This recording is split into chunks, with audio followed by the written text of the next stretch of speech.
कधी कधी काय होतं, एखादी परिस्थिती आपल्या विचारांच्या परे आपल्या समोर येते.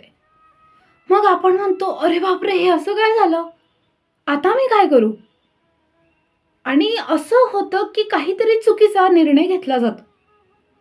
मग आणि नंतर लक्षात यायला लागतं, अरे असा निर्णय नव्हता घ्यायला पाहिजे, असं करायला पाहिजे होतं, त्याला विचारलं असतं तर बरं झालं असतं.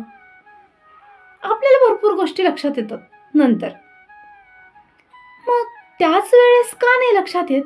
तर आपण विपरीत परिस्थिती आली की घाबरतो.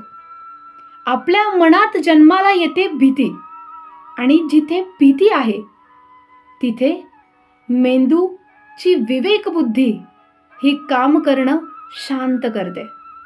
म्हणून असं बऱ्याच वेळेस होतं की मला माहीत होतं ह्या अडचणीत काय करायचंय,